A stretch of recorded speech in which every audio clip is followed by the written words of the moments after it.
Assalamualaikum warahmatullahi wabarakatuh.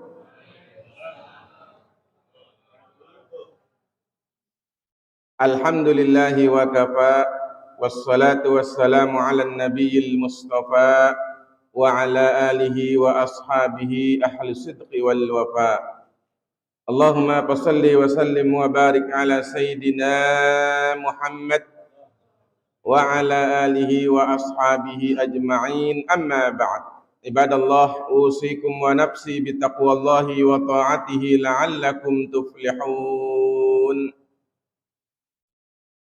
Bapak Ibu sekalian, jamaah salat tarawih dan dilanjutkan salat witir yang dimuliakan oleh Allah Subhanahu wa taala. Alhamdulillah, tidak terasa kita sudah sampai di pertengahan bulan Ramadan.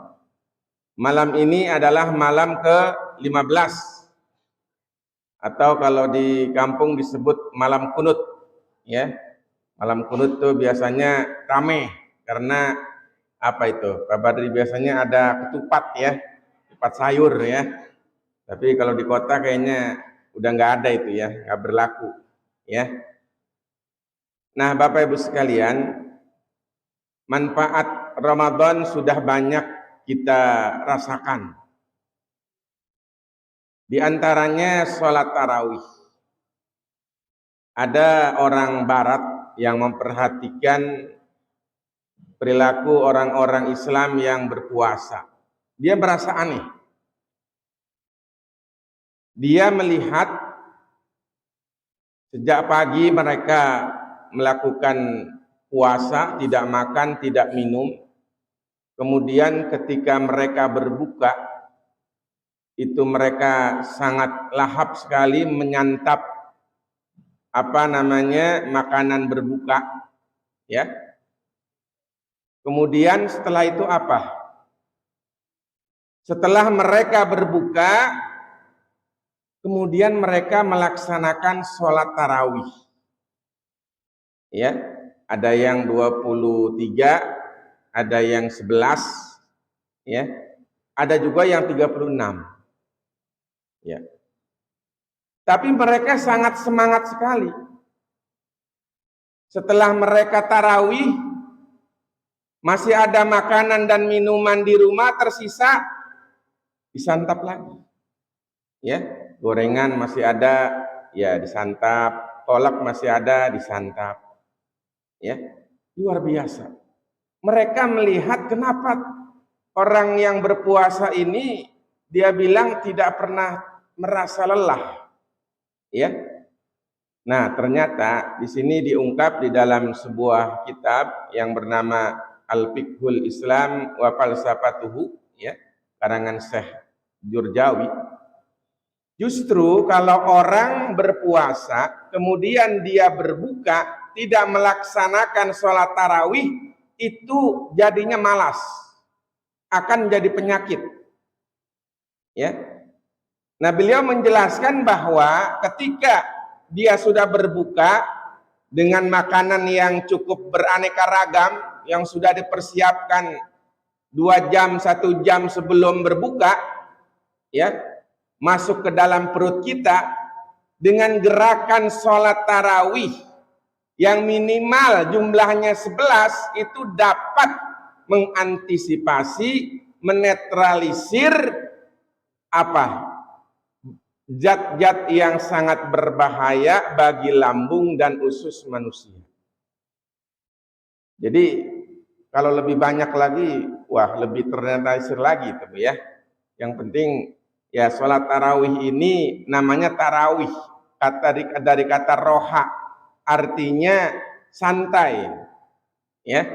Karena ada sholat tarawih yang super kilat, ya. Nah, berapa? 23 rakaat 7 menit, ya. Kalah yang berapa? Yang 11 rakaat, ya. Dan memang di dalam melaksanakan sholat tarawih ini butuh santai, ya. Jangan terlalu cepat, jangan terlalu lambat. Terlalu cepat repot. Bagi siapa? Ya, mungkin yang sudah 60 ke atas, ya. Kalau gerakannya cepat, wah ini imam cepat banget ini ya. Kalau terlalu lambat, yang muda ini, lambat banget ya sholatnya. Nah kita ya tidak cepat, tidak lambat, tapi kita menghayati akan sholat tarawih yang sangat dianjurkan, yang sholat ini hanya ada di bulan Ramadan. Ya, di bulan lain tidak ada sholat tarawih.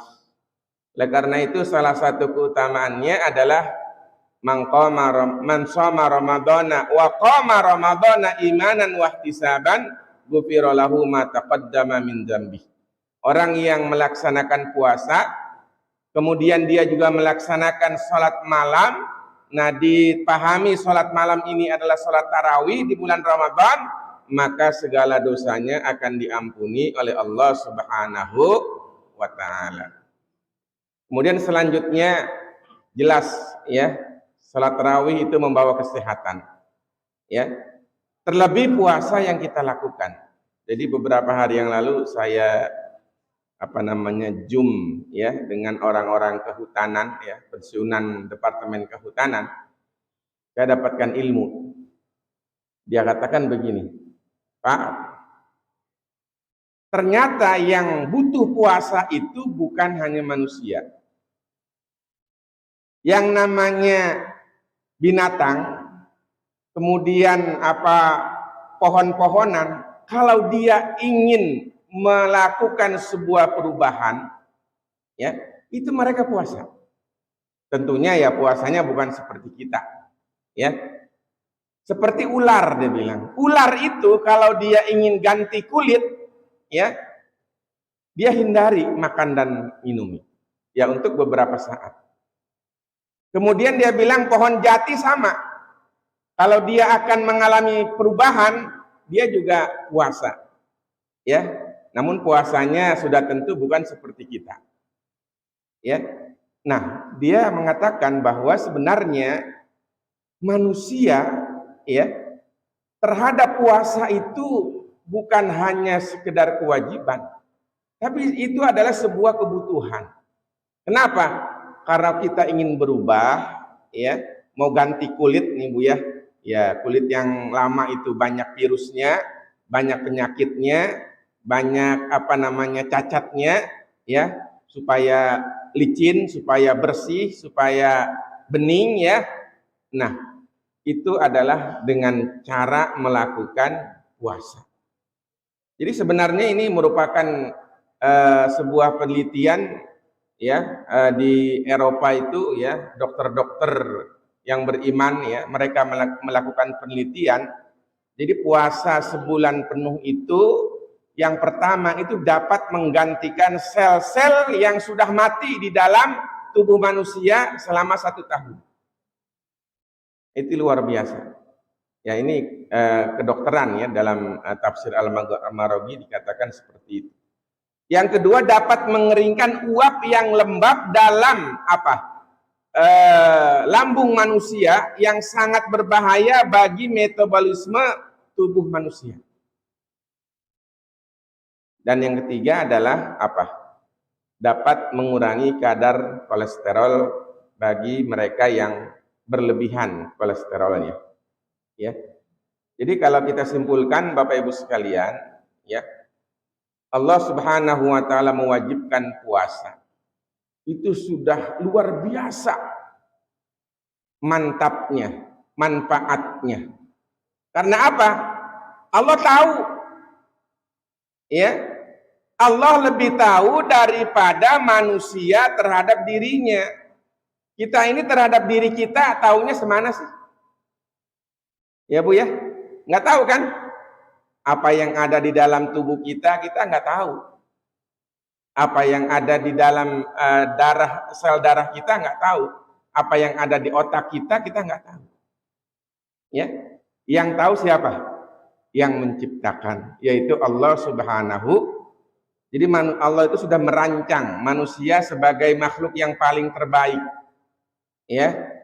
Dan Allah tahu kebutuhannya apa.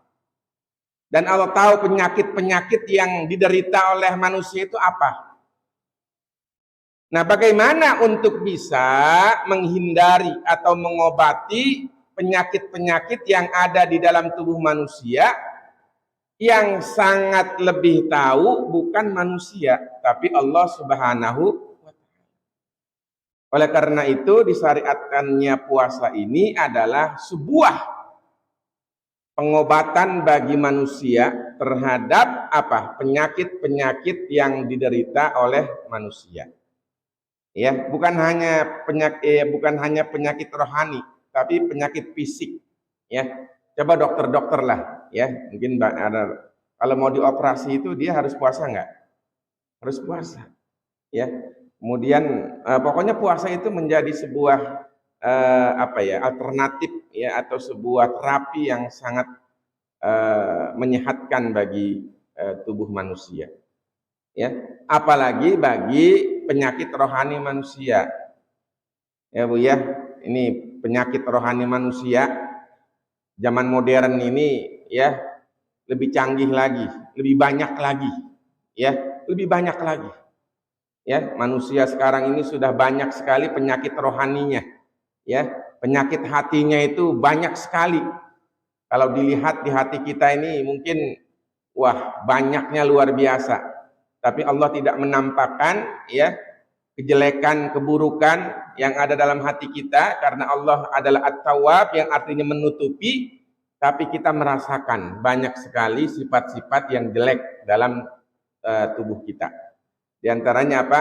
Dalam sebuah hadis, salah sumuhlikatin, ada 3 di antaranya yang sangat berbahaya, suhun muto, yaitu apa? Pelit, bakhil yang diperturutkan. Ya kan? Ini pelit kadang-kadang diperturutkan. Ya kan? Padahal dia mau memberi, hati kecilnya mau memberi, tapi dia perturutkan, enggak usah, jangan. Ya kan? Jangan sedekah. Ya kan? Jangan membagi. Nah, itu suhun mutok artinya ya. Pelit yang diperturutkan, ini berbahaya. Kemudian yang kedua apa? Wahawan muttaba, hawa nafsu yang apa? Hawa nafsu yang diperturutkan, yang diikuti terus. Ya. Jadi hawa nafsu ini Bu, katanya diumpamakan seperti anak kecil. Tahu nggak anak kecil? Anak kecil itu bagaimana? Anak kecil itu kalau dia minta sesuatu itu harus ada. Ya kan? Kalau nggak ada dia nangis. Tapi kadang-kadang kalau kita sudah kasih, ya, setelah itu ya dibuang-buang, ya, disia-siakan. Tapi kalau nggak dikasih, oh, dia marah, dia ngambek. Sama nafsu manusia seperti itu. Ya, kalau nggak kita turutin ini, wah, seakan-akan dia ya mengetuk kita, seakan-akan dia memaksa kita. Kalau silap kita perturutkan, ya sudah selesai. Ya, tapi kalau nggak diturutin, wah bisa apa? Bisa marah, ya. Contohnya gini Bu ya, kayak ini kalau kita mau buka itu, ya kebanyakan Bu ya, kebanyakan di meja makan kita itu penuh ya, dari mulai kolaknya, apalagi sop buahnya, apalagi Bu ya, lontongnya, apalagi gorengannya, apalagi, wah luar biasa. Padahal kalau kita sudah waktu maghrib datang, kita minum 1 teguk saja, kemudian kita makan beberapa korma, sudah hilang. Ini kolaknya masih ada, gorengan masih ada, lontong masih ada. Wah, ya itu namanya nafsu. Oleh karena itu, orang berpuasa ini jangan mengikuti hawa nafsu. Karena orang yang mengikuti hawa nafsu adalah orang yang puasanya awam. Ya, puasa perut namanya ya, puasa perut. Tapi puasa orang-orang yang istimewa, dia melawan, mengendalikan hawa nafsunya dari perbuatan-perbuatan yang mubazir. Ya, oleh karena itu jangan lagi ada istilah ibu-ibu ya, kok pengeluaran di bulan Ramadan ini lebih besar dibandingkan bulan-bulan biasa. Kenapa? Alasannya apa itu? Itu nafsu tuh, si nafsu ya, si nafsu yang diperturutkan ya. Namanya suhun hawan muttaba. Dan yang terakhir adalah i'jabul mar'i binafsihi. Orang yang merasa ta'ajub, merasa heran, merasa hebat lah, kira-kira seperti itu. Ya, dia ngomongnya begini, begitulah, pokoknya kalau nggak ada saya, kalau bukan saya, wah udah. Nah, itu namanya i'jabul mar'i li nafsihi, ya. Orang yang terlalu ta'ajub ya dengan dirinya. Ini juga akan merusak, ya. Jadi penyakit-penyakit hati itu sebenarnya dengan puasa ini dapat kita kendalikan, ya. Kita kendalikan, bukan kita hilangkan, kita kendalikan. Karena hawa nafsu itu ibarat api, ibu-ibu ya. Kalau kita gunakan seperlunya, itu dia akan bermanfaat. Nasi bisa masak, ikan bisa mateng, gorengan bisa mateng ya. Tapi kalau berlebihan, tidak bisa dikendalikan, wah ini rumah bisa terbakar, ya. Kampung bisa terbakar, ya. Jadi sekali lagi pengendalian hawa nafsu itu akan menyehatkan ya rohani kita. Mudah-mudahan bermanfaat. Wabillahi taufiq wal hidayah. Wassalamualaikum warahmatullahi wabarakatuh.